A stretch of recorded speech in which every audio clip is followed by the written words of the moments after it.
how the unconscious shapes our destiny. Now, you've probably heard the expression, the way you do one thing is the way you do everything. Now, this expression is of uncertain origin, but it's usually associated with Zen Buddhism. And of course, if we look at traditional societies, medieval Japan, and other such societies, this may well make a lot of sense. You weren't going to move up or down the hierarchy. If you were born a peasant in that society, or most societies, you were going to stay a peasant. Your children were also going to be peasants, as of course were your grandchildren. If you were born a warrior, you would be a warrior until you die. Your children would be warriors, as would your grandchildren. And that meant, of course, that you were going to be doing more or less the same thing every day. A farmer was going to farm every day. A warrior was going to practice the arts of war, the arts of the sword or spear or bow and arrow, and so on. In Japan, of course, he was also going to learn poetry and calligraphy and practice these each day as well.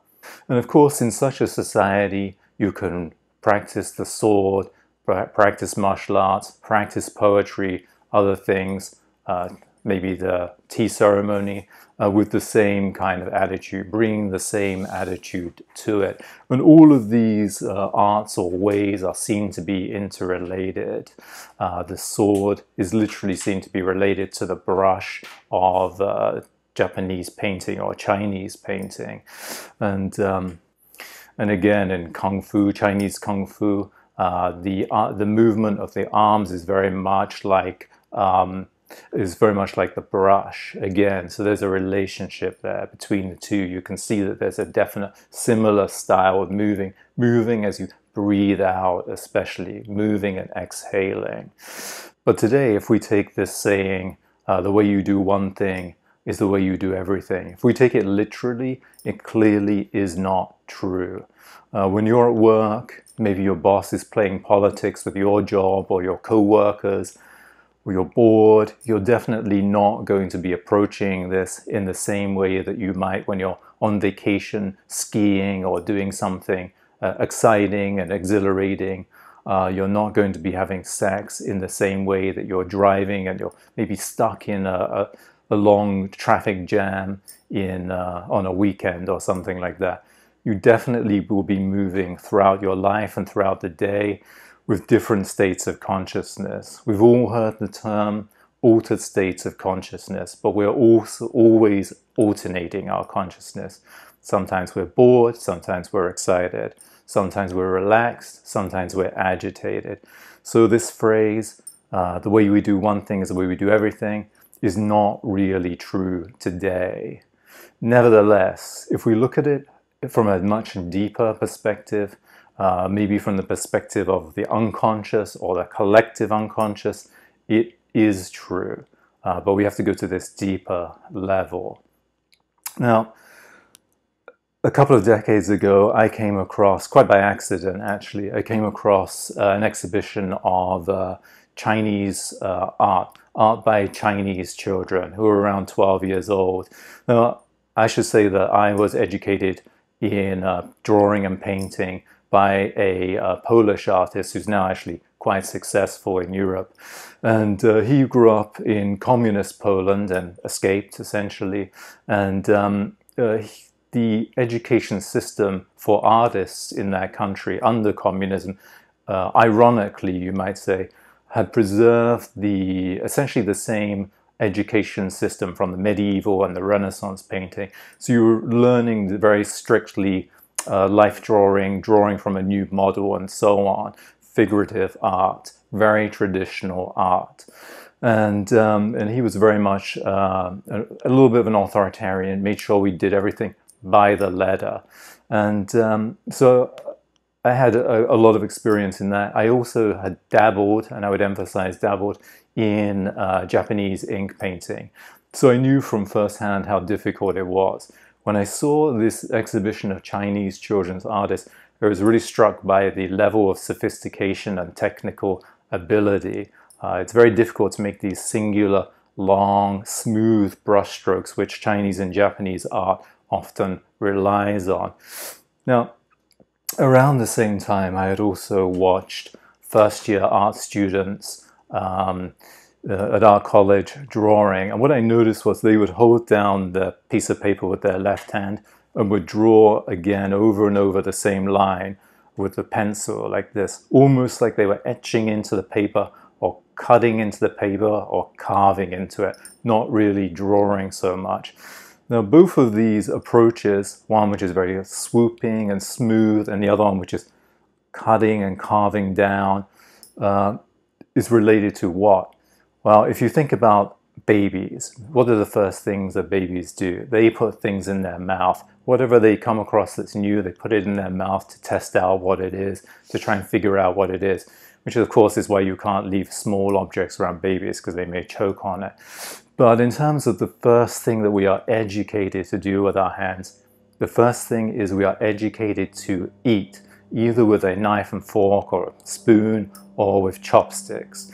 And this trains our hands for almost from when we're babies through all the way through our lives to the day we die. We're going to be doing that.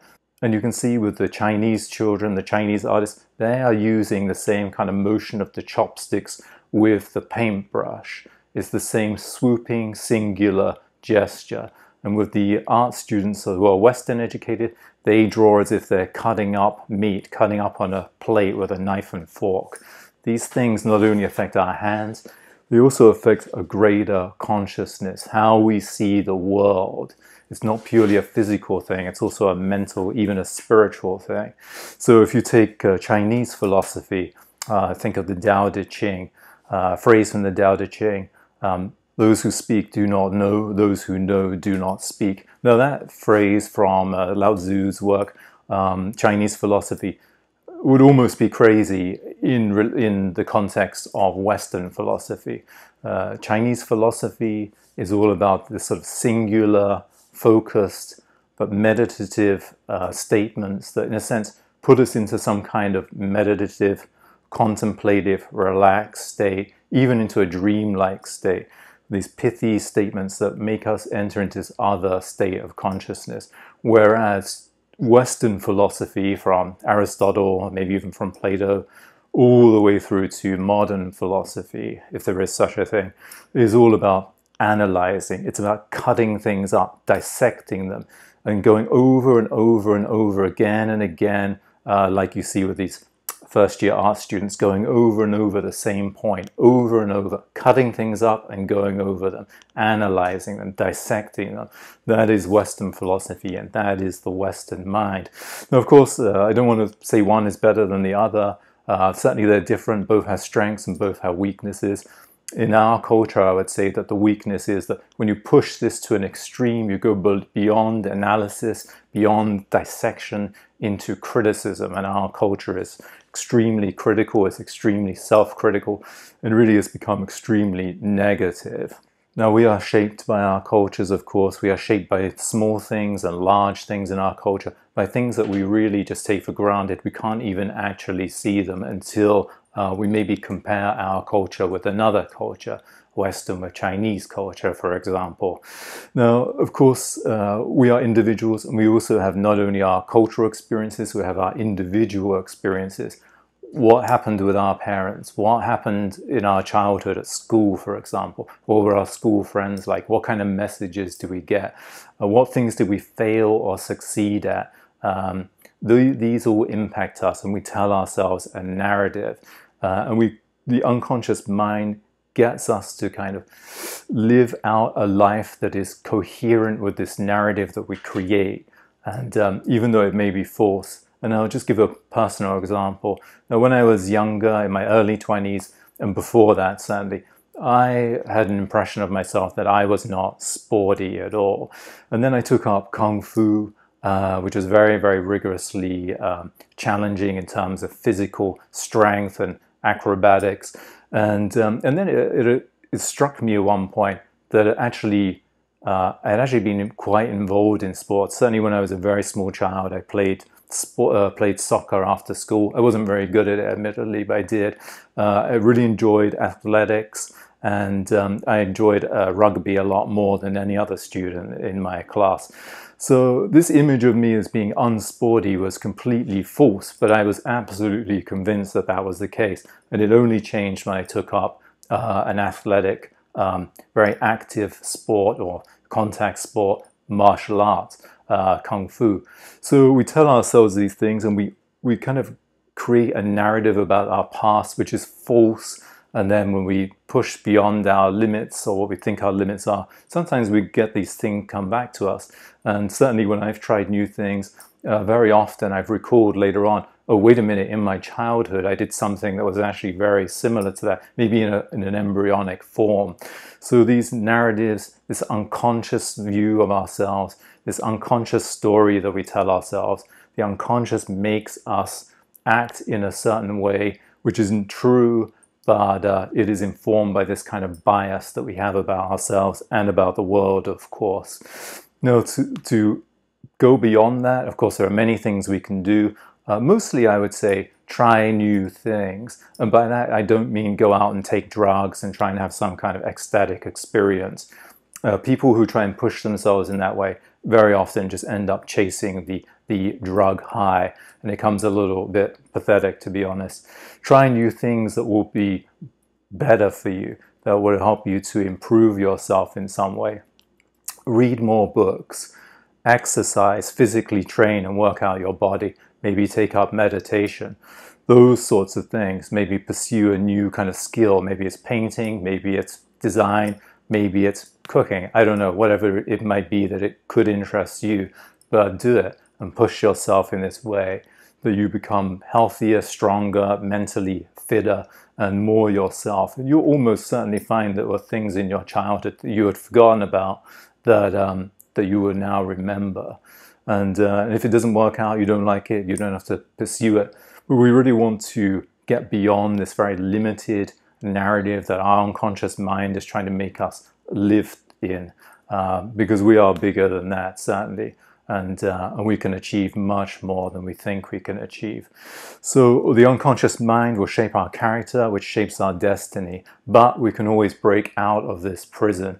We can always push ourselves further and further. Push ourselves and develop new skills, new things that will be useful to us, that will help us to improve mentally, physically, and spiritually. Okay, well, that's all I have to say for today, but I will be making more, and I will see you again soon. Bye for now.